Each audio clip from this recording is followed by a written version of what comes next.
여러분 안녕하세요. 명지대학교 유석진입니다. 이번 시간에는 딥러닝에 대해서 알아보도록 하겠습니다. 딥러닝이 조금 어려운 측면이 있는데요. 우리 기존에 배웠던 이제 기계학습과 좀 비교해 가면서 어, 딥러닝에서 많이 쓰는 멀티 레이어 퍼셉트럴 모형하고 CNN, RNN 알고리즘도 간단하게 설명하고 트랜스포머에 대해서 설명을 마친 다음에 우리 타이타닉 데이터 로 실습을 하는 것으로 이번 수업을 마쳐보도록 하겠습니다.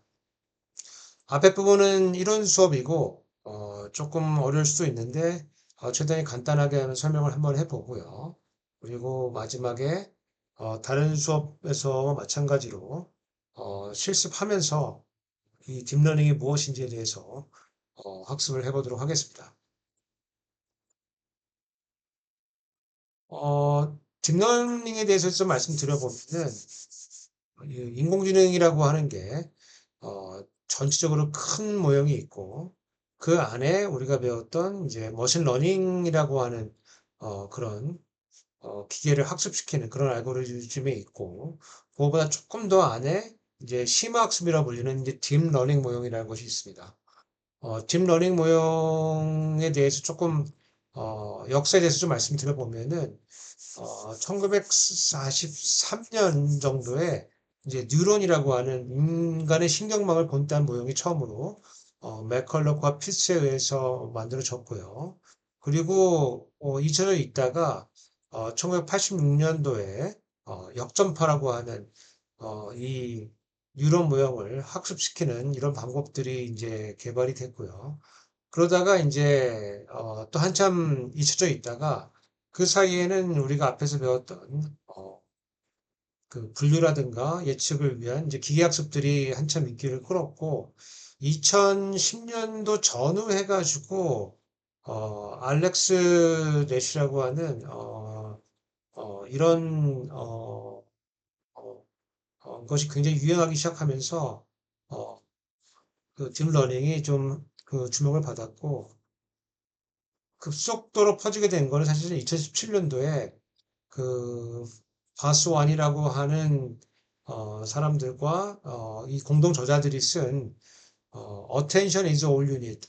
Attention이라고 하는 게 그것만 필요하면 되는 것이다라고 하는 그 논문이 구글에 의해서 써짐으로써 이른바 트랜스포머라고 하는 게 만들어졌고 그 다음에 언어 모형 중에 하나인 버트와 GPT가 이제 만들어졌고 2022년도 하반기에 챗GPT 3.0 시대를 열면서 그 이후로 지금까지 뭐 한두 달이 무섭게 지금 발달을 하고 있는 것입니다. 그래서 이런 것이 다 딥러닝 모형이고 우리가 오늘 배울 것들을 잘 이해할 수 있다고 하면은 다른 것들은 요거에 심화 또는 응용이기 때문에 조금 뭐 현대에서 돌아가는 다양한 이런 심화 학습의 알고리즘들을 이해할 수 있을 것입니다.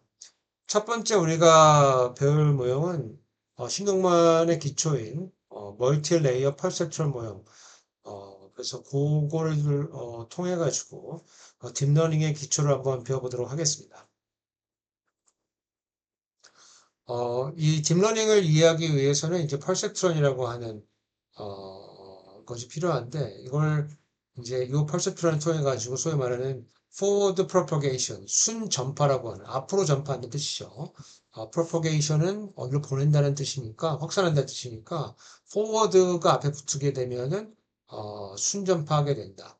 역전파는 back propagation 거꾸로 전파하게 된다. 그 다음에 병사 하강법, gradient descent 모형 이제 이런 걸 통해 가지고 한번 우리 신경망 중에서 가장 간단한 다층 신경망이라고 하는 멀티레이어 퍼셉션 모형에 대해서 공부를 한번 해보도록 하겠습니다.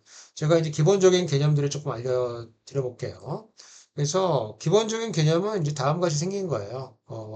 우리가 X1부터 X 뭐 M이라고 하는 input 혹은 features라는 게 있고 그것들의 어떤 선형 결합으로서 거기다가 상수항 1까지 포함해서 이 전체를 우리가 이른바 이 특성 관수라고 할 수 있다고 치면은 요거의 개수, 요거의 조합으로 만들어진 이런 식이 만들어지고 요 시그마 더한 것들이 만들어지고 그리고 특별하게 요 W0부터 W1, W2, WM은 그 특성 변수의 앞에 붙는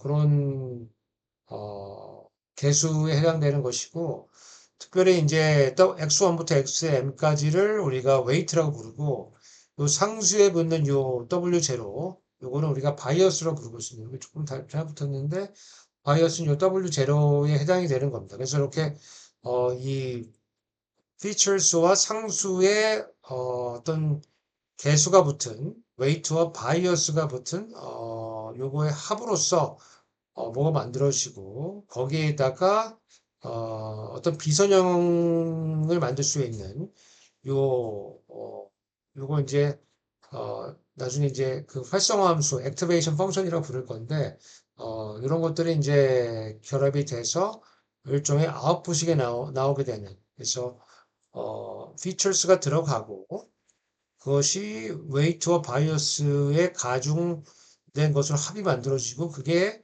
G라고 불리는 액티베이션 펑션 이 활성화 함수를 들어가서 아웃풋이 나오게 되는 이제 이런 구조를 갖게 되고 그 왼쪽에서 오른쪽으로 가는 거를 우리가 forward propagation이라고 부르고 있습니다. 여기서 이제 굉장히 중요한 게 요 nonlinearity인데 요거를 우리가 활성화 함수라고 부르고 있고요. 요 활성화 함수를 활성화 함수 뭐 다양한 형태가 존재하는데 가장 많이 쓰고 있는 활성화 함수는 다음과 같은 거예요. 그래서 우리가 수업 시간에 배웠던 요 조금 여기 이상하게 써있지만은 1 플러스 2의 마이너스 Z승, 요거 시그모이드 펑션이죠. 로지스트 펑션을 불리고 있는 거. 요거나 아니면은, 하이퍼볼릭 탄젠트 펑션. 그러니까 요거 약간 복잡하게 생겼는데, 요거 2의 Z승과 2의 마이너스 Z승의 합과 차의 어떤 비율로 써하게 되면은, 요거 마이너스부터 1까지, 이렇게 이제 생기게 되고요. 모양은 비슷하게 생겼죠. 근데 이거는 시그모이드 펑션은 0에서 1 사이에 S자라고 치면은 이거는 마이너스 1부터 1 사이에 어, S자 모양을 갖게 되는 건데 요거 두 개도 많이 쓰이지만은 사실은 현실에서 많이 쓰이는 거는 요 바로 이제 요 value라고 불리는 rectified linear unit입니다. 그거는 가로축을 G라고 봤을 때 G와 0의 맥시멈 그럼 어떻게 생겼냐면 이렇게 생겼어요. 요 파란색처럼. 0까지는 왜냐면 요 아래는 이제 음수가 될 거 아니겠습니까? 0 이하는 음수니까 음수하고 0하고 비교해서 0이 더 크기 때문에 0으로 값을 갖고 있다가 0보다 커질 때 이렇게 직선으로 커지게 되는 그래서 이렇게 되면은 이제 나중에 우리가 기울기를 구해야 되는데 기울기 요 G 함수의 기울기를 많이 쓰는데 요 시그모이드는 그 함수값과 1 빼기 그 함수값의 곱수로 표현이 되는 거고 요거는 1 빼기 GZ 제곱 아직도 조금 복잡하죠. 근데 요 rectified linear unit value 펑션을 쓰게 되면은 G가 0보다 클 때는 요게 1이다 기울기가 1이 되기 때문에 상당히 간단한 함수의 모양을 갖고 여기 학습할 때 속도를 굉장히 빨리 높여주는 그런 장점이 있습니다. 요게 이제 왜 필요하게 되냐면은 예컨대 이 액티베이션 펑션이 예를 들어서 요 features가 여기 x축과 가로축에 두 변수가 있다고 쳤을 때 요 녹색 부분과 요 빨간색 부분을 서로 분류해내는 예컨대 요거 녹색 부분이 0이고 이 빨간색 부분이 1이라고 치거나 아니면 그 반대라고 쳐도 요거를 어떤 선형인 모형을 가지고 요거를 분류해내기가 굉장히 어려울 겁니다. 예를 들어서 요 녹색과 빨간색이 있는데 이거를 직선으로 요거를 분류해낸다. 그러면은 이거를 분류하기 굉장히 어렵겠죠, 사실은. 이렇게 직선을 분류하면은 여기는 이제 빨간색으로 분류할 건데 여기는 녹색인데도 빨간색으로 분류가 되고 여기 부분은 다 빨간색들도 녹색으로 분류가 되는 오분류가 많이 생기겠죠. 근데 적당한 정도의 비선형을 주입할 수 있다고 치면은 아마 요거를 이렇게 잘 감싸게 되면은 이렇게 approximation 근사를 잘할 수 있다고 치면은 0과 1을 분류해내는 데 상당히 이제 유리할 거고, 이렇게 비선형을 이제 얻는 방식이 저렇게 액티베이션 펑션을 도입을 하면서 동시에 이 퍼셉트론을 하나를 하는 게 아니고 다중 퍼셉트론을 하게 되면은 상당히 복잡한 그런 비선형 함수들도 잘 만들어낼 수 있다, 뭐 이런 겁니다. 예를 한번 들어볼게요. 그래서 만약에 이 상수의 바이어스가 1이고 그 x1과 x2 개수 웨이트가 3과 마이너스 2라고 치면은 이렇게 되는 거죠. 1하고 3하고 마이너스가 들어가서 웨이트가 돼서 이거 다 곱해가지고 썸을 만들게 되면은 1 플러스 3x1 여기 마이너스 x2가 되겠죠. 그래서 이렇게 직선이 그어지고, 만약에 g가 없다고 치면 이런 직선을 통해 가지고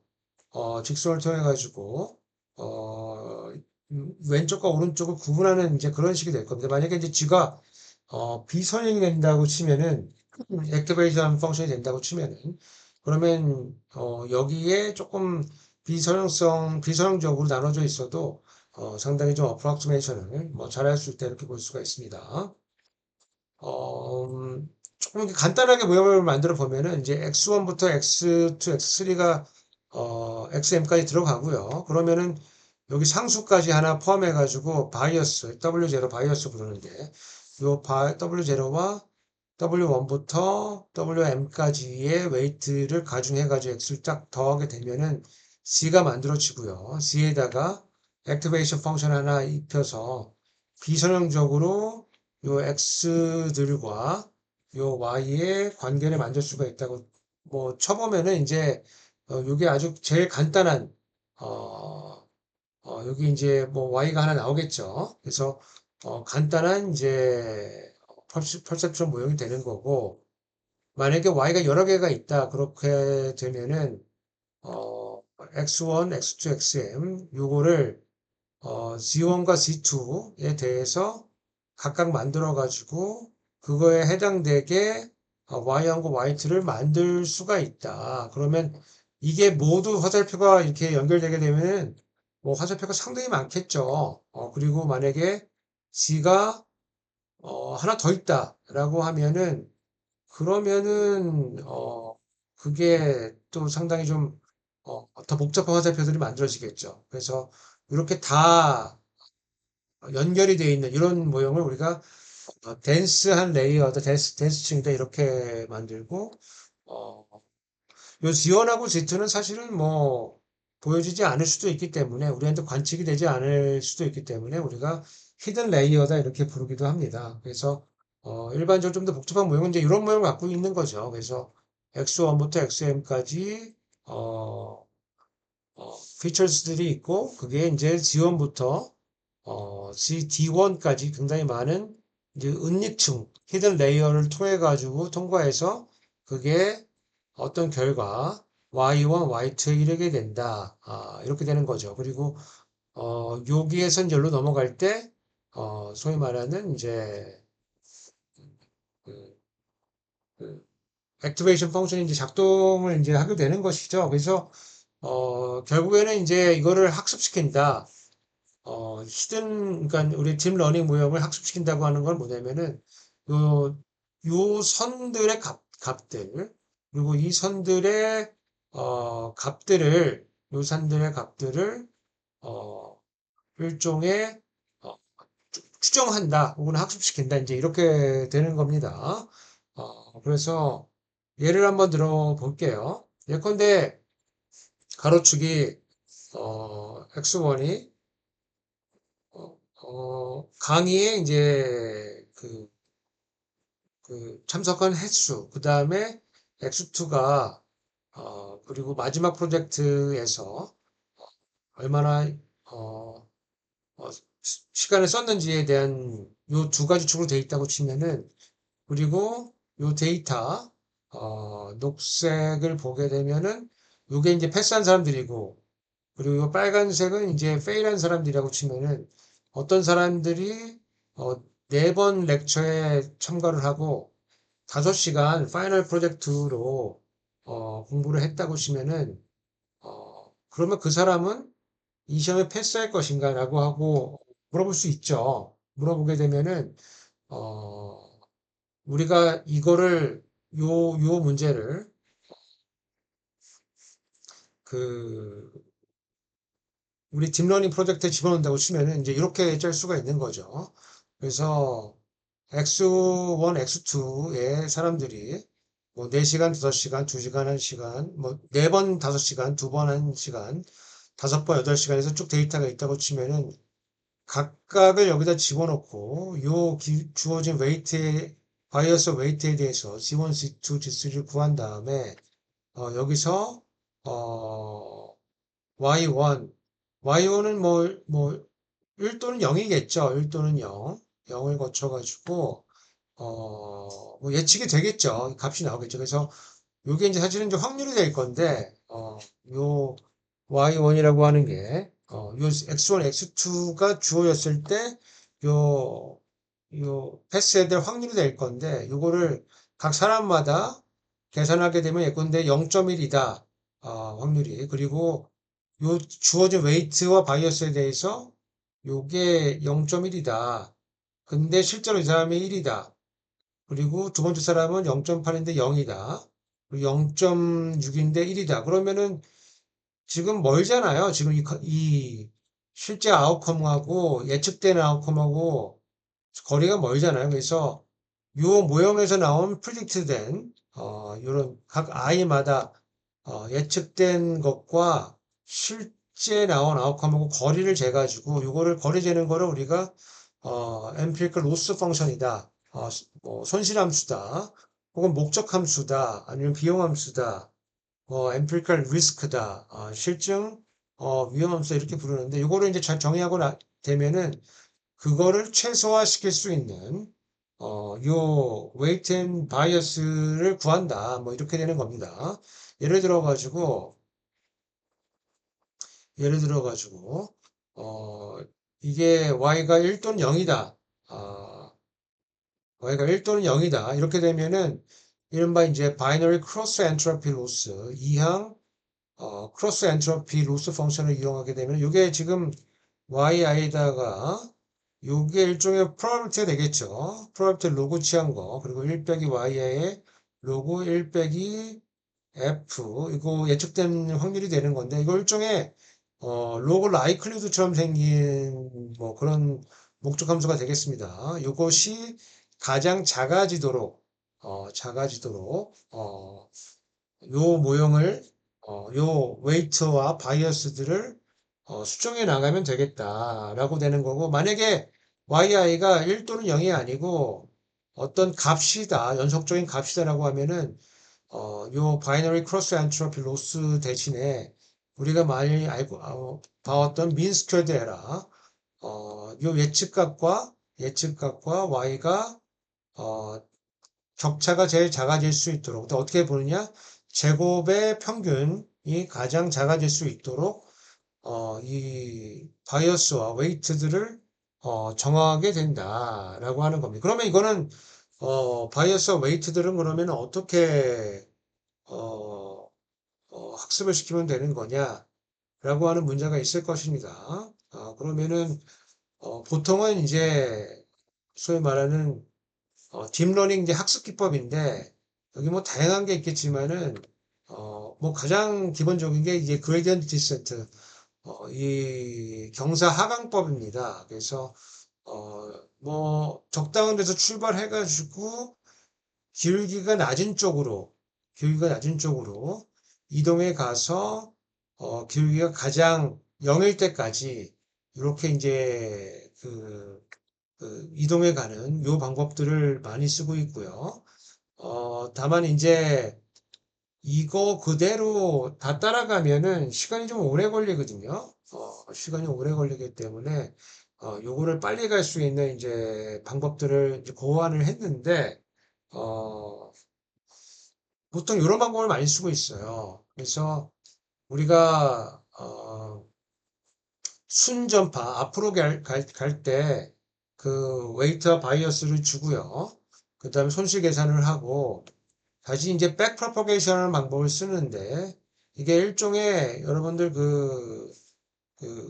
우리 뭐 이퀄라이저나 뭐 이런 거 보면은, 왜 그 음향 조정할 때 보면은, 뭐 다이얼이 굉장히 많은, 이 너브라고 불리는 게 굉장히 많은 이제 그런 것들을 볼 수가 있는데, 그거를 이제 조금씩 이제 조정해가지고, 그걸 튜닝해가지고, 이 손실이 가장 작게 만드는 법입니다. 그래서 어떻게 하냐면은, 앞에 우리 포워드 프로퍼게이션 할 때 만들어진 것들을 이용해가지고, 어, 체인 룰을 적용해서, 각층 가중치의 기울기를 계산을 해서 그 기울기대로, 어, 기울기가 뭐 아래로 내려가는 게 좋다 그러면은, 아래 그 방향으로, 뭐 값들을 좀 줄이는 방향으로, 아니면 플러스면은 값을 좀 늘리는 방향으로, 그렇게, 이 다이얼들을 조정해 가면서, 어, 그, 그, 최소값들을 이제 찾게 된다, 이렇게 되는 거고, 그리고,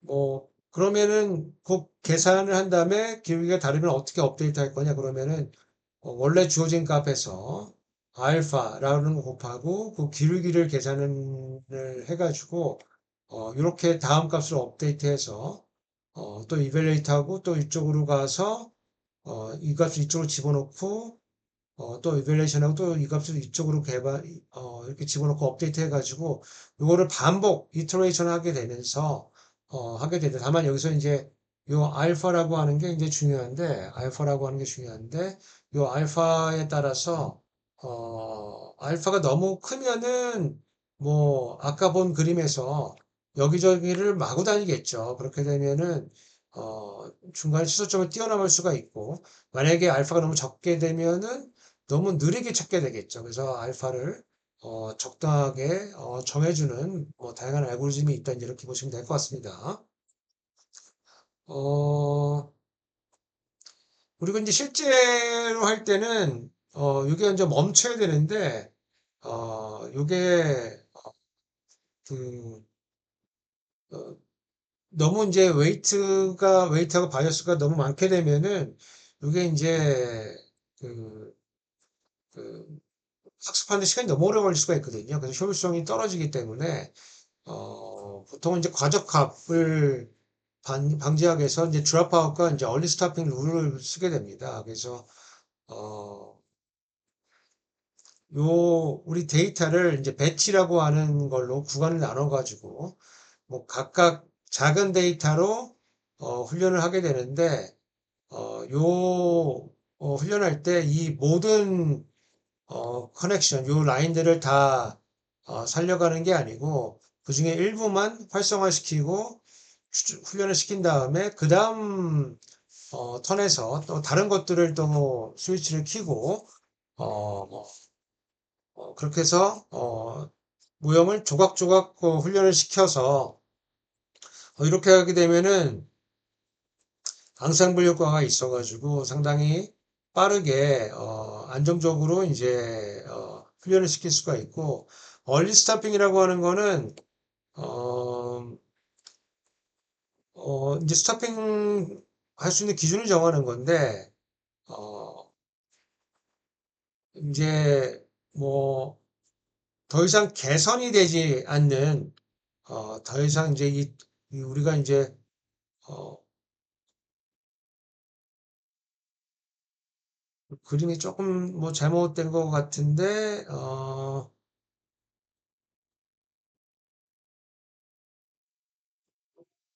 더 이상 이제 개선이 되지 않으면은 일단 거기서 스탑을 하고 뭐 더 이상 가지 않고 거기서 이제 학습을 중단하게 되는 이제 그런 어, 뭐 학습 방법입니다. 그래서 훈련이 너무 지나치게 많이 돼가지고 과적합 현상이 생기는 걸 막기 위해서 보통 이제 드롭아웃과 얼리 스타핑이 많이 이제 쓰게 되고, 여기 5번 배치 정규화, 총 입력 값들을 평균 영어하고 분산일로 표준화시키는 그런 작업도 이제 하게 됩니다. 뭐 이렇게 이제 우리 그 다층 퍼셉트론, 멀티레이어 퍼셉트론 모형에 대해서 설명을 드렸고요. 이게 아주 기본이고, 요거는 이제 아웃컴이 어떤 이제 뭐, 뭐 숫자거나 아니면 인풋이 숫자거나 이럴 때 잘 사용할 수 있는 모형이고, 요거 외에 이제 합성법, 컨볼루션 뉴럴 네트워크라는 모형이 있습니다. 그래서 요거는 이제 뭐 이번 시간에 할 건 아닌데, 입력이 이미지인 경우에 우리 지난 시간에 뭘 봤었냐면은 손으로 쓴 글씨를 분류하는 거 봤었죠. 그래서 입력이 이제 이미지일 때 그 입력된 그 예컨대 28 곱하기 28의 이미지를 소위 말하는 컨볼루션이라고 하는 필터를 이용해 가지고 어떤 예컨대 뭐 테두리면 테두리, 동그라미면 동그라미, 뭐 세모면 세모, 직선이면 직선 이런 것들을 뽑아내는 겁니다. 그림에서 뽑아내서 그거를 일종의 피처스로 만들고 그 피처스로 만든 것을 이용해서 아까 본 이제 멀티레이어 펄세트론 모형에다 넣어가지고 이미지를 어, 이미지 중에서 어떤 특성들을 뽑아내서 걔를 뭐 딥러닝 시킨다 이제 이런 겁니다. 그래서 우리 로지스틱 모형에 이용해서 이제 우리 엠니스트 송글씨 파일 분류하는 거 해봤는데 그것보다도 훨씬 요 CNN을 이용하게 되면은 상당히 더 잘 분류해낼 수 있다 이제 이렇게 볼 수가 있고 그 다음에 순환신경망이라고 RNN이라고 하는 건데 요거는 이제 언어를 모형할 때 많이 쓰이게 됩니다. 왜 그러냐면은 우리 언어라고 하는 거는 시계열처럼 앞에 나오는 단어하고 뒤에 나오는 단어가 유기적으로 연결되어 있지 않습니까? 그래서 그거를 소위 이른바 이제 시계열 혹은 언어의 서로 상호 의존성들을 모형하기 위해서 만들어진 건데, 어, 요게 이제 기존에 처음에 이제 언어 모형을 모형화할 때 많이 쓰였습니다. 근데 이게 어떤 문제가 생기냐면은 이게 길이가 길어지게 되면은 어, 그 앞에하고 뒤하고의 관계를 규정하는 이른바 이제 기울기인데 이런 기울기가 필요한데 기울기가 없어지게 됩니다. 그래서 긴 시퀀스를 다룰 수가 없기 때문에 요거를 이제 해결하기 위해서 요거를 이제 셀별로 조금 잘라서 하는 long shorter memory 줄기를 짧게 하되 이것들을 서로 잊게 만들어서 긴 장기 기억을 이제 유지할 수 있게 만드는 이제 이런 것들이 쓰였는데 사실은 뭐 이런 것들이 많이 쓰이긴 했지만은 언어를 모형할 때 그렇게 아주 효과적이지는 않았고 요게 이제 많이 쓰인 것들이 이제 챗봇 같은 거 옛날 모형도 생각해 보시면 간단한 거 대답하고 뭐 이제 그럴 때 많이 쓰였거든요. 근데 왜 그렇게 사람들한테 그렇게 아주 인상적이지는 않았습니다. 이제 이러다가 어, 갑자기 이제 인기를 끌게 된 것은 2017년도에 구글에서 Attention is all you need라고 하는 논문이 나오게 되면서 이제 트랜스포머라고 하는 그런 모형이 이제 나오게 된 겁니다. 그래서 제가 이거를 너무 복잡하게 설명할 뭐 생각은 없지만은 뭐 간단하게 조금 말씀을 한번 드려보겠습니다. 그래서 이 트랜스포머라는 걸 이용하려고 하면은 이제 임베딩이라고 하는 어, 뭐, 뭐 용어를 좀 이해해야 되는데 뭐죠? 아주 간단한 워드 임베딩이라고 하는 거는 우리가 원하드 인코딩을 통해서 할 수가 있습니다. 그래서 특정한 단어, 예컨대 뭐 제가 요 왼쪽 써놨지만은 This is one of the best films 뭐 이렇게 돼 있다고 치면은 this 자리, 이 자리, 원 자리, of 자리, 더 자리, 베스트 자리, 필름스 자리를 마치 더미 변수처럼 이렇게 표시를 해놓고 그 단어가 나오면 그렇게 이제 뭐 위치를 표시하는 그런 뭐 원활 인코딩을 만들 수가 있는데 이제 이렇게 하는 것보다는 사실은 임의의 뭐 어떤 축이 있다고 치면은 그 축의 값으로서 위치를 정할 수가 있다. 그래서 어, 각각을 벡터로서 표현한다. 벡터로서 벡터의 값으로서 표현하고 그게 몇 차원이 되는지는 훨씬 더 큰 차원이 돼야 되겠죠. 근데 요 추상적인 이제 축들을 이제 이용하면은 그렇게 많지 않은 축을 이용해 가지고 수많은 단어를 그 축들의 값으로서 표현할 수 있다. 그래서 이 트랜스포머의 출발은 이제 소위 말하는 이제 워드 임베딩입니다.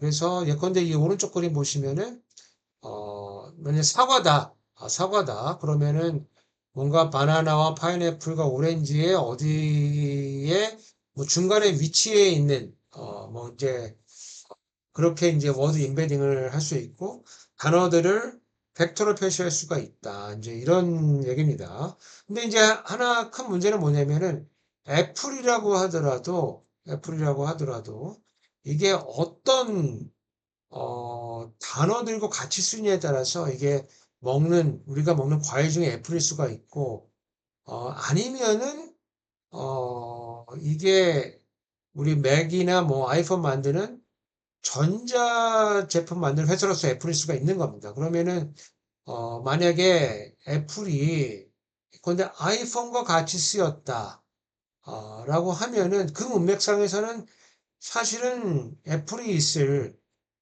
임베딩이 여기 있을 게 아니고 삼성과 TSMC와 엔비디아 뭐 이런 전자 제품 만드는 회사 근처 어딘가로 이제 가야 되는 거거든요. 그래서 이 애플이 위치해야 될 임베딩에서 위치해야 될 자리가 여기가 아니고 삼성 옆으로 어딘가로 가야 될 것 같다. 이런 생각을 할 수가 있죠. 그게 이제 문맥이죠, 사실은. 그러면은, 요 문맥이라고 하는 게, 이 문장 사이에서 어떤 단어와 상호작용하는지를 봐서 요거를 위치를 바꿔줘야 된다. 뭐 이런 겁니다. 이게 소위 말하는 이제 attention, 어떤 주변 단어의 뜻을 조금 더 관심을 가져야 되느냐, 이제 뭐 이런 거죠. 주의를 기울여야 되느냐, attention입니다. 그래서 뭐 attention의 개념에는 그런 거고, 소위 말하는 이제 self attention이라고 하는 개념이 나오는데 여기서 이제 중요한 개념은 쿼리 Q와 he 와 K 그리고 value라고 하는 요 세 가지의 개념이고 Q라고 하는 쿼리라고 주어지는 거는 여러분들 뭐 검색할 때 검색 키워드 넣지 않습니까? 그래서 쿼리라고 보통 부르는데 그래서 어떤 단어가 주어지면은 애플이 주어지면은 그게 쿼리가 되는 거고 이 쿼리와 관련이 있는 단어들이 뭐냐라고 하는 게 키가 되는 겁니다. 그래서 여기 보시면은 attention 값이라고 하는 게 쿼리와 키를 t라고 하는 건 트랜스포즈거든요. 이 쿼리와 키를 곱한다라고 하는 건 내적을 구한다는 뜻입니다. 내적을 구하면 관계가 있으면은 뭐 좀 큰 값을 갖고 관계가 없으면은 그 두 임베디된 단어는 작은 값을 갖는 이제 그런 건데 그거를 그냥 놔둘 수가 없으니까 그 디멘전으로 루트에 씌워가지고 스퀘어 루트 디멘전으로 정비화를 시키고 여기다 소프트 맥스 펑션이라고 하는 거는 마치 확률처럼 0에서 1 사이의 값들 만들어주는 거거든요. 그래서 1이면은 관계가 많은 거고 0이면 관계가 없는 식으로 만들어주는 건데 그렇게 해서 단어들 간의 관계를 만들어주고 그러면 이게 어느 벡터로 가야 되는 거냐라고 만들어주는 이 밸류를 곱하게 되면은 이른바 어텐션이 만들어진다라고 하면은 이게 이렇게 되는 겁니다. 그래서 애플이 맨 처음에 여기서 출발됐지만은 예컨대 아이폰하고 같이 쓰였을 때는 애플이 이쪽으로 이동해 가야 된다라고 하는 문맥을 만들어주는 이제 어텐션이다. 이제 이렇게 되는 겁니다. 그래서 이 어텐션 메커니즘을 통해 가지고 소위 말하는 이제 인코더와 디코더 그래서 단어를 임베딩 해가지고 이 어텐션에 의해서 계산을 해주고 그렇게 주어진 거를 다시 출력을 하게 만들어주는 디코더를 어, 어, 만들어주는 요 두 개, 인코더, 디코더가 붙고 이 가운데 어텐션 알고리즘이 들어간 거를 우리가 트랜스포머라고 부르고 있습니다. 그래서 우리가 언어 모형 혹은 어, 뭐 챗GPT를 훈련시킨다라고 했을 때 기본적으로는 요 쿼리 키 밸류의 값을 이게 굉장히 큰 매트릭스로 구성이 된 것들이거든요. 그래서 요거에 이제 그 매트릭스들을 다 채우게 되면 숫자로 채우게 되면은 그러면은 이제 훈련이 된 이게 뭐 수십억 개의 이제 파라미터로 이제 구성이 되어 있는 거죠. 그래서 뭐 잘 알려진 게 이제 2017년 논문이 나오고 바로 만들어진 게 이제 소위 말하는 버트라고 하는 트랜스포머가 되는 거고 2022년도 가을에 GPT-3가 나오면서 뭐 세상이 뭐 경천동지할 정도로 이제 변하게 된 거고, 그 다음에 뭐 클로드가 나오고, 라마가 나오고 이제 그런 겁니다. 그래서 뭐 GPT하고 클로드는 사실은 이제 클로스된 그 회사가 갖고 있는 이제 그런 모형들이고, 라마가 나오면서 이제 오픈소스 기반으로 이제 나오게 되는 이제 이런 거고, 뭐 몇 년 전에는 이제 소위 말하는 이제 어, 중국에서 여러 가지 이런 라지 랭귀지 모형, LLM 모형들이 나오게 되면서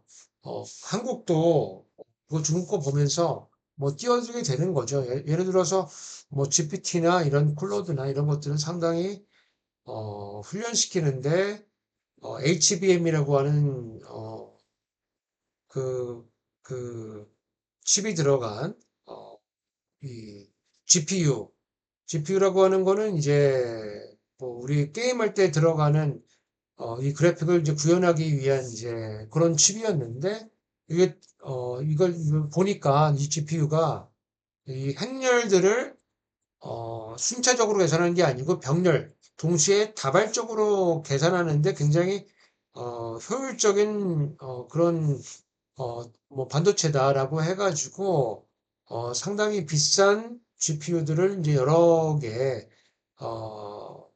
이용해가지고 요 매트릭스를 이제 추정하게 되는 훈련시키게 되는 이제 그런 거였는데 이제 중국에서 나오게 된 이제 이런 그 모형들은 최근에 나온 모형들은 그게 아니고 굉장히 낮은 연산력을 가진 GPU를 가지고도 싼 값에 이제 훈련이 가능하다. 예를 들어서 이 대형 언어 모형 한 번 훈련하는데 뭐 2천억, 3천억씩 든다. 아니면 조 단위로 돈이 들어간다라고 했었는데 중국에서 나온 뭐 최근에 나온 모형 뭐 QN이나 이런 것들 뭐 얘기를 들어보면은 뭐 제일 싼 거는 뭐 50억, 60억, 100억이면은 이제 훈련이 된다고 했기 때문에 한국도 소위 말하는 독파모 독자적인 이제 파운데이션 모형을 이용해 가지고 이런 훈련이 가능해진다라고 해서 한국도 상당히 돈을 많이 모아 가지고 지금 이 경쟁에 지금 뛰어들었습니다. 그래서 뭐 제일 앞서 나간다는 건 당연히 이제 미국이 되는 거고요.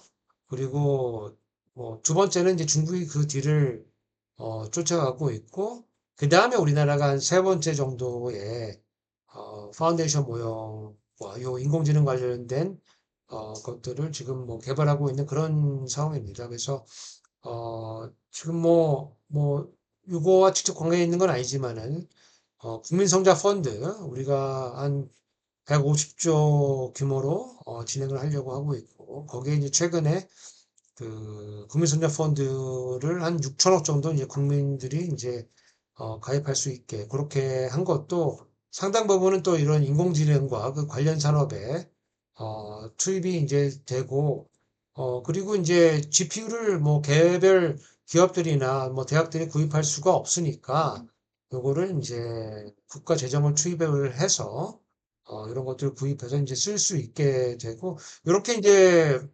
훈련된 모형을 가지고 이제 다양한 이제 뭐 추론 모형에 쓰고 있는데 그걸 하기 위해서는 그 뭐 데이터 센터들이 잘 갖춰져야 되고 그리고 추론하기 위해서는 계산을 연산을 빨리 하는 HBM 뿐만 아니고 저장을 많이 하는 이런 D램들도 다시 이제 필요하게 된다. 그래서 지금 삼성도 거의 몇 년 전에 뭐 망한다고 했다가 다시 지금 요 반도체 사이클이 돌아와서 지금 몇 년치가 이미 다 팔려 있는 어, 그런 상황이 되겠습니다. 그래서 일단 딥러닝 모형은 여기까지 일단 하고요. 우리 실습을 통해 가지고 구글 콜랩을 통해서 어, 간단한 딥러닝 모형을 한번 실습 한번 해보도록 하겠습니다. 우리가 이제 사용한 모형은 이제 타이타닉이라고 우리 캐글에서 많이 쓰이는 어떤 탑승객이 어, 생존을 했는지 그거를 가지고 한번 그거를 예측하는 모형을 한번 요 멀티레이어 펄스트론 모형을 가지고 한번 뭐 해보도록 하겠습니다. 그래서 우리 보통 이제 요 콜랩은 이제 구글 계열이기 때문에 어, 우리 텐서플로우라고 하는 우리 딥러닝 요 라이브러리 한번 이용해 가지고 한번 해보도록 하겠습니다. 뭐 물론 요 딥러닝 할 수 있는 라이브러리가 뭐 텐서플로우만 있는 것은 아니고 뭐 파이토치도 있고 뭐 다양한 알고리즘이 있겠습니다. 그래서 하지만 이제 오늘은 우리 콜랩을 이용할 것이니까 콜랩에서 잘 되는 텐서플로우 이용해 가지고 한번 진행을 한번 해보도록 하겠습니다. 여러분 우리 그 요 슬라이드는 여기서 멈추고 콜랩으로 한번 이동 한번 해보도록 하겠습니다. 자, 저희 콜랩 한번 켜보도록 하겠습니다. 콜랩으로 이동하고요. 그래서 샤노트 이용해 가지고 한번 진행 한번 해보겠습니다.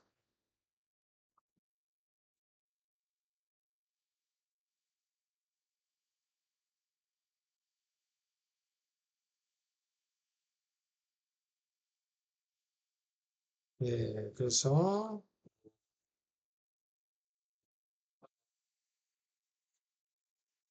우리 딥 러닝 뭐 할 거냐면은 타이타닉 데이터 이용해서 어, predict who will survive the accident. 네, 요 모형을 한번 만들도록 하겠습니다. 그래서 필요한 라이브러리 불러드릴 건데요. 라이브러리. 네, 이렇게 할 건데 일단 임포트 데이터 만지고기에 판다스 std 하고 넘파이는 넘파이는 이렇게 불러드리도록 하겠습니다.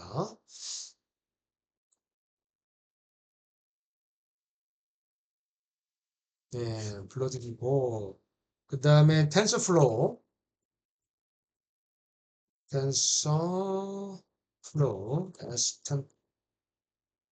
예, TensorFlow는 우리가 TF로 불러드리고요. 요거는 딥러닝을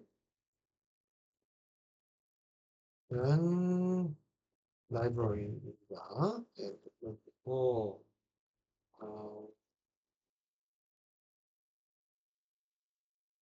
TensorFlow에서 예, 테라스 불러드리고요. TensorFlow 테라스에서 트 여러 층을 만들 걸 레이어즈로 불러드리고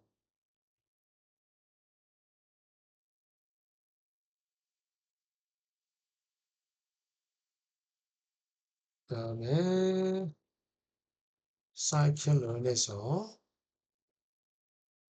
모든 셀렉션에서 트레인 테스트 불러드리고 스탠다드 스케일러 우리가 이제 요 딥러닝 할 때는 우리가 뭐 정교화를 시켜주는 게 중요하거든요. 그래서 정교화를 시키겠습니다. 그러면은 우리 타이타닉 데이터 불러드릴 건데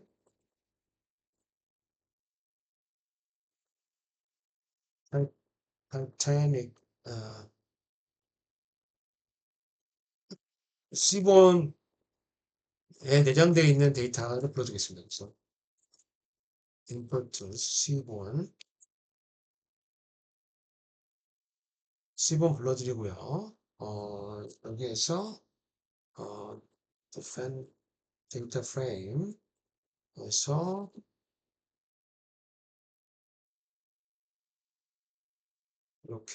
이렇게만 불러주고 있습니다. 그러면은 이 타이타닉 데이터 어떻게 되어 있냐면은 이 데이터 조금 설명드려 보면은 survived 여기 변수 있고요. 생존 여부 그 다음에 패신저 클래스 객실 등급이 있고 여기 성별 있고 나이 있고요. 어, 동승 시블링스의 혹은 배우자 siblings and spouse가 돼 있고 그다음에 parents and children 이제 부모와 자녀 수 뭐 이런 게 돼 있고 그다음에 운임 fair가 돼 있고요. fair가 돼 있고 승선 항구가 어디냐 뭐 이런 것들이 나와 있는 거죠. 그다음에 그다음에 이제 여기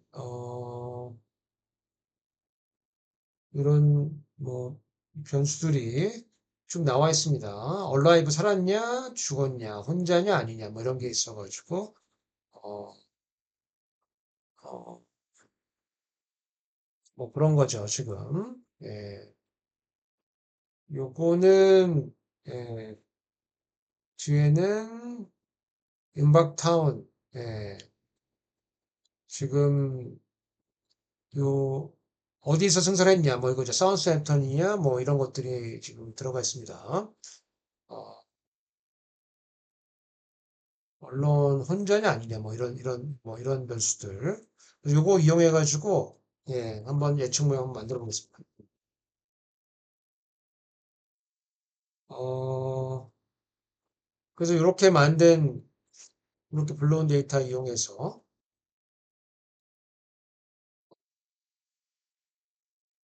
간단한 전처리 이렇게 한번 해보겠습니다. 그래서 어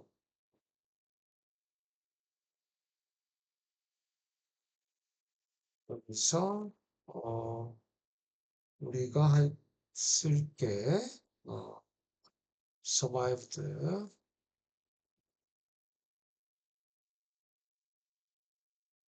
생존 했는지하고 네, 하고 그다음에 패신저 클래스 하고 성별하고 연령하고 sibling, spouse, parents and children 요거 하고 fair 요금하고 그다음에 어디서 탔는지 마트. 일단 뭐 이렇게 한번 뽑아보겠습니다. 이거를 카피해서 예, 카피해서 여기다 데이터 프레임을 집어넣고 예, 데이터 프레임이 새고 되죠.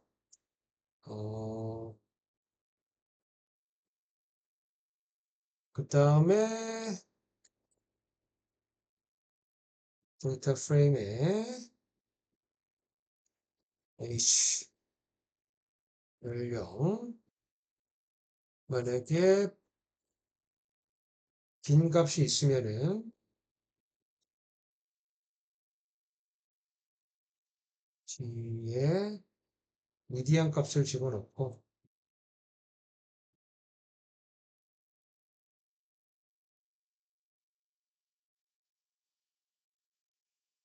승추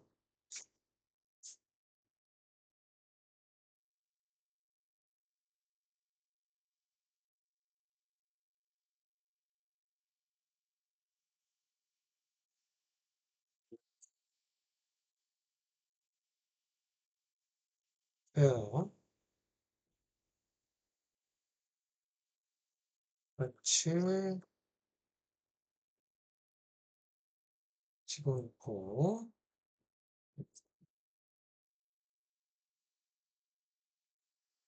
BF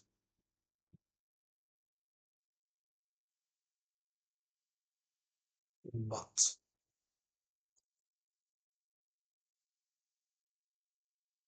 또 요거는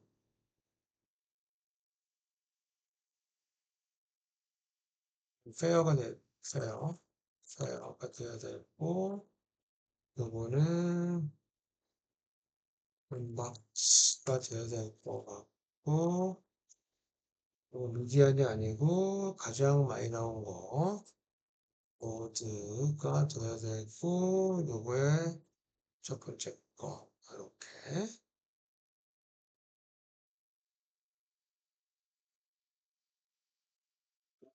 오늘 위에다 올리겠습니다.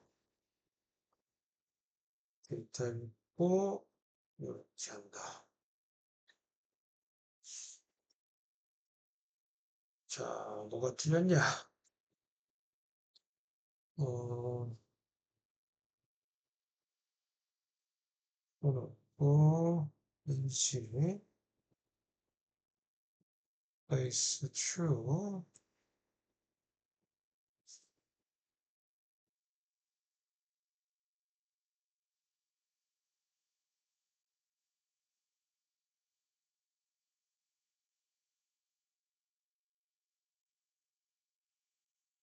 한번 집어넣어 볼까요? 뭐가 틀렸는지.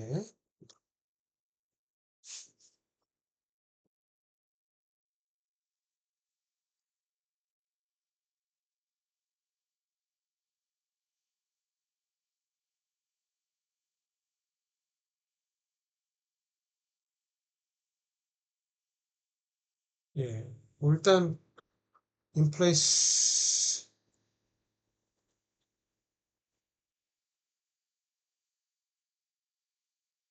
예, 일단 뭐 이렇게 한번 해보고요. 이건 뭐냐면은 결측치.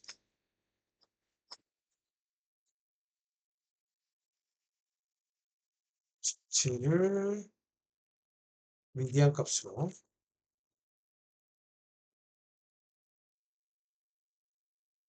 예, 지금 뭐 이상 없이 잘 됩니다. 이상 없이 되면은 건들지 마라. 뭐 기본이죠. 그 다음에 인코딩 팟, 원팟 인코딩과 표준화. 딥러닝에 넣으려면 표준화 시켜서 넣어줘야 됩니다. 우리 판다스의 get dummies, 예, columns, 예, 섹션 인버트, 하고 drop first true 이렇게 해서 이렇게 되는 거죠. QS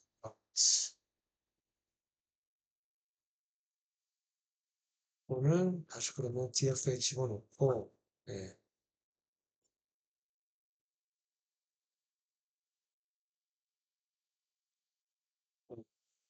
X DF에서 drop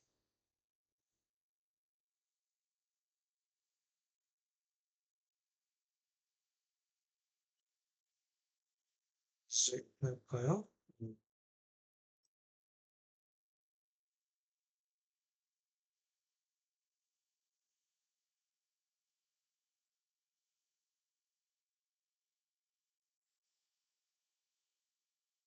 예, 그러면은 전체 중에서 서바이브를 뺐고 그 서바이브들은 y에다 집어넣고 다 값들을 했고 그 다음에 스케일러는 스탠더드 스케일러 이용해 가지고 스케일러 fit 트랜스폼 하게 되는 이제 정교화시키는 거죠. 그러면 x가 어떻게 됐냐면은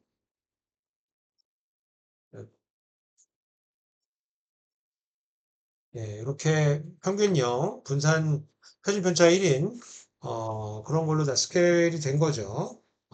그러면은 요거를 훈련을 시켜야죠. 나눠야죠. frame test data split. 그래서 x train x validation y train 예, random state 42 size xy 이렇게 되면은 이제 train하고 test validation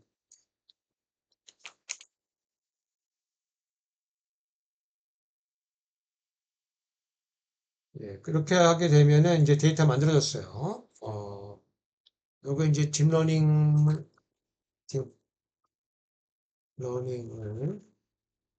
이용하는 뭐, 형 정의를 하는 겁니다. 이렇게 한번 해볼게요. 뭐 하는 거는 뭐 굉장히 복잡해 보이는데 어, 뭐 쓰는 거는 쉽습니다. 예, 모델을 쓸 건데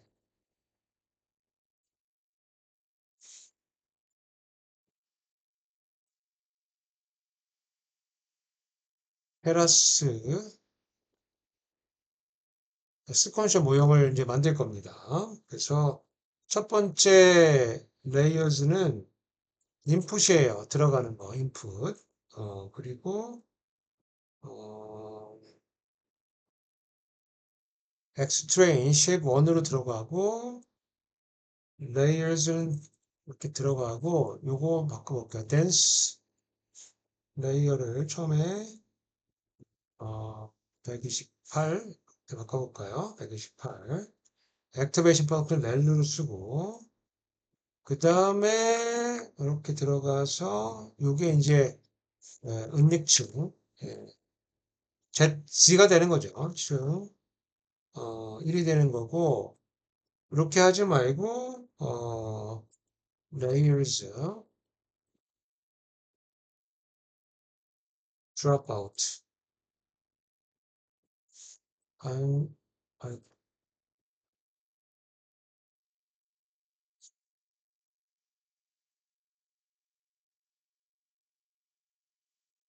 30% 정도 그리고 그 다음은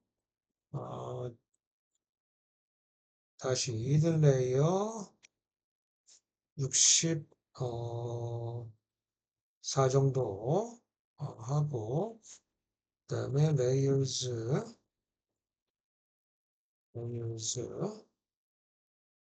drop out 네, 0.2 정도 이렇게 조금 따라 보고 마지막은 댄스 레이어에 뭐 하나만 나오면 되니까요. 요거 이렇게 하면은 어, 여기에 은닉충 예,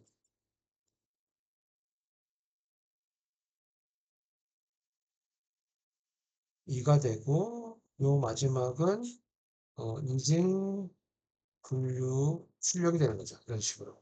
예, 요거 한번 해볼까요? 이렇게 모여 파일. 음, 뭐가 틀렸을까?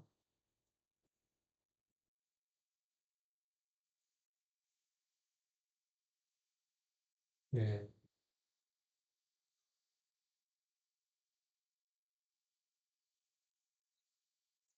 여기다 한번 넣어볼게요.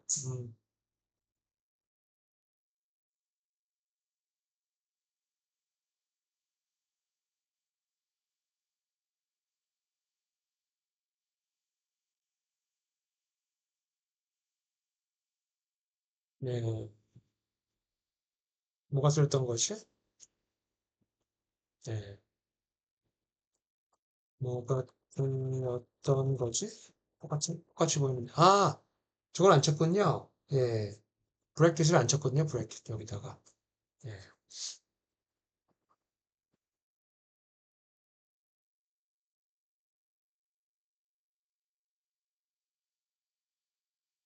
예, 리스트로 넣어야 되는데 리스트를 안 넣었다. 이제 이런 거죠. 이 브래킷을 통해서 넣어야 되는데. 그러면은 이렇게 했고, 어, 그럼 모델을 썼으니까 여기다가 모델을 컴파일 한번 해보겠습니다. 예, 모델 정리했으니까 이거를 모델을 돌려야 되겠죠. 그래서 보통 옵티마이저를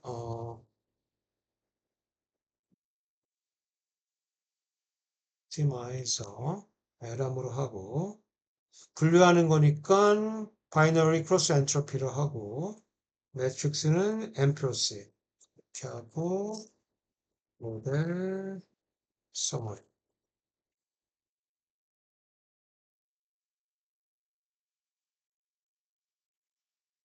예, 그러면은 어 댄스 드롭아웃 댄스 4 예. 토탈 파라미터는 9473. 그다음에 트레이너블 파라미터 9473. 예, 굉장히 복잡하죠, 지금. 예, 굉장히 복잡한 모형이 되는 거고 그거 학습을 한번 시켜보겠습니다. 학습. 이제 학습. 학습이고 그리고 얼리 스타핑, 얼리 스타핑 룰을 적용한다. 왜냐면 이제 트레인 데이터는 훈련시키면 시킬수록 파라미터가 많아지면 많아질수록 시간이 지나가면 지나갈수록 어, 계속 민스퀘어드 에라 아니면 이 로스 펑션이 계속 작아질 거예요. 근데 이제 한없이 갈 수는 없기 때문에 밸리데이션이 이제 올라가기 시작하는 지점, 예, 그 지점에서 이제 멈추고 그때의 값을 이제 트레이닝 된 걸로 보는 거죠. 그래서 어떻게 할 거냐면은 어, 얼리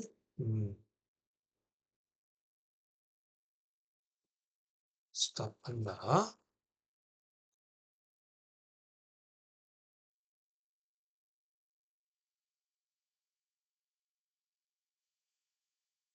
음,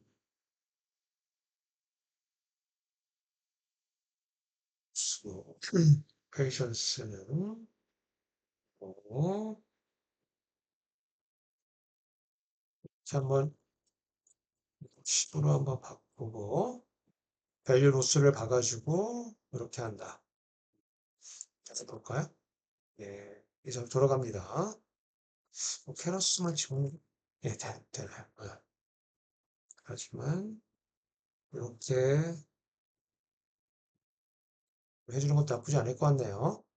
이렇게 얼리 스타핑 룰을 정해주고 어, 어떻게 될 거냐면은, 모델을 fit을 해주고, fit. 그래서, x train, y train, 어,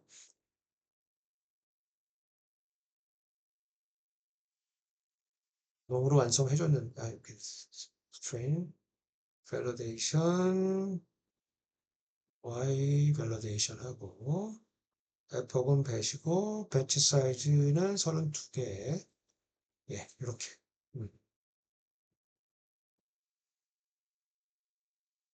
이렇게 한번 해보겠습니다. 그러면은,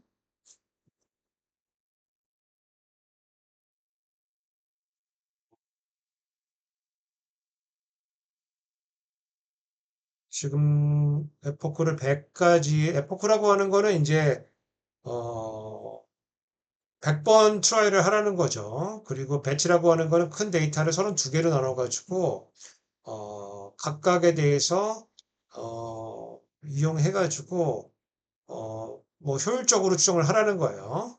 그래서, 32개 배치에 100번의 에포크 중에서, 16번, 예, 16번 하고 이제 얼리 스탑 하게 된 거죠.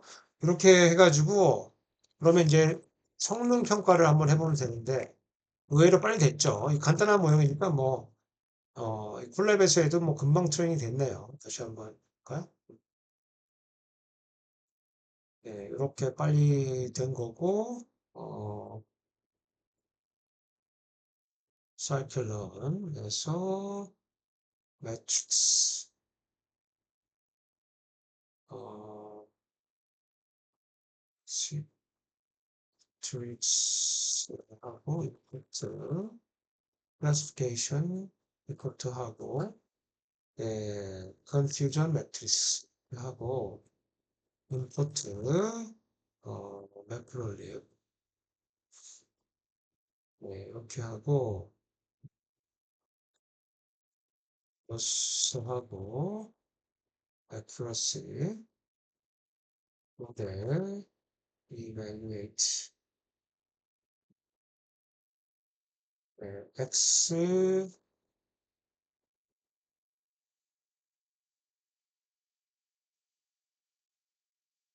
validation y validation 그러면은 됐고 int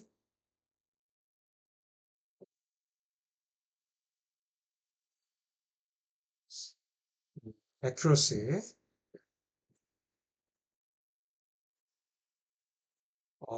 validation accuracy는 81.56%죠. 그러면은 사는 사람을 살았다고 하고 틀린 사람을 틀렸다고 할 전체 중에서 그게 81.56%고 y predict는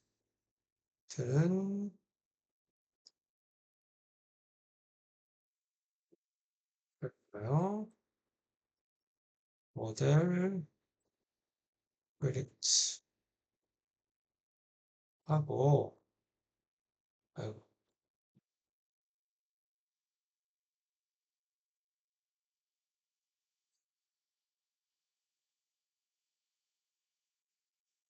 validation을 집어넣고 predict를 한 다음에 이게 0.5보다 크면은 survive가 된 거니까 s type 인테저로 하고 요거는 flatten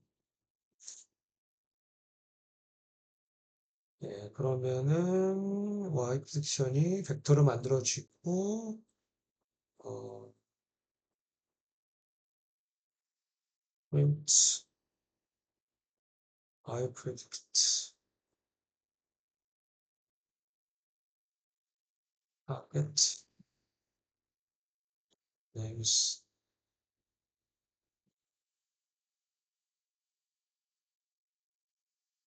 볼까요? 음,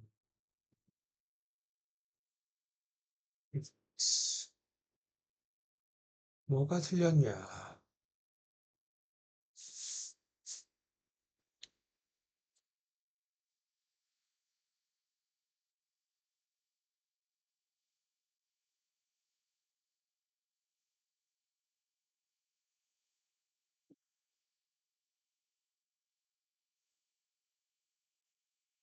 지금 target names가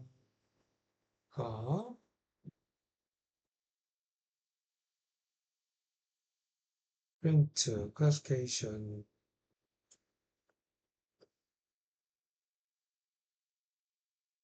이게 이유가 아니고,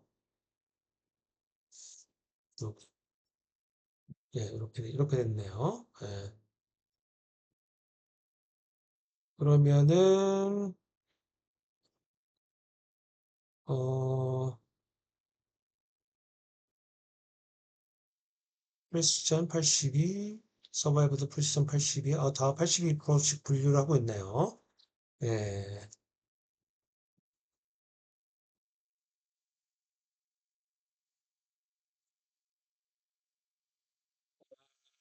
요거 먼저 보시고, 구원 보시고, 그 다음에 학습, 학습 곡선.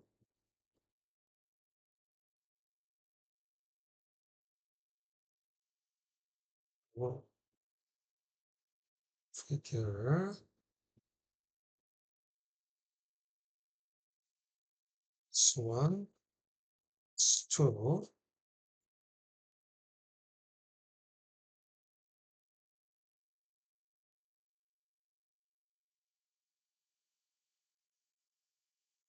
swan에는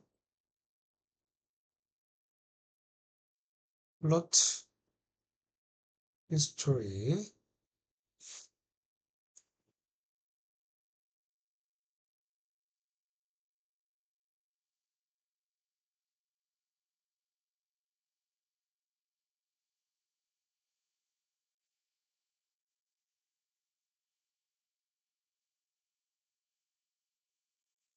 예, loss, 하고, label, train loss,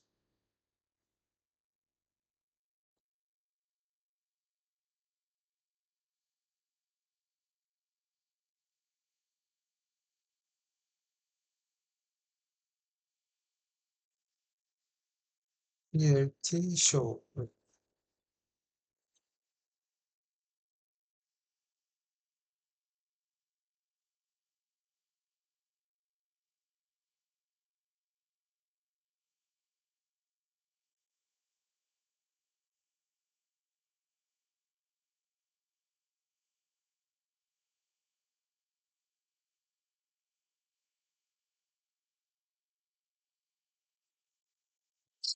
to legend.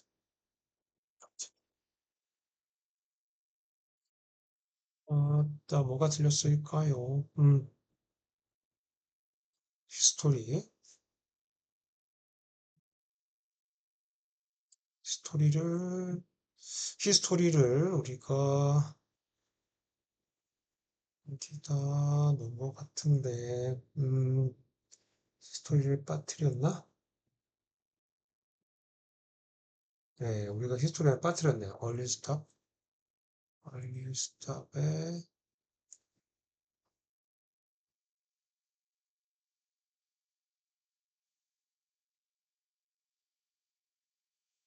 네, 여기 히스토리 빠졌네.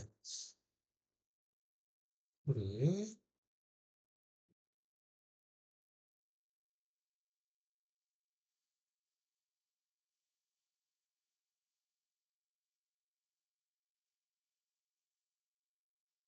히스토리가 빠졌네요.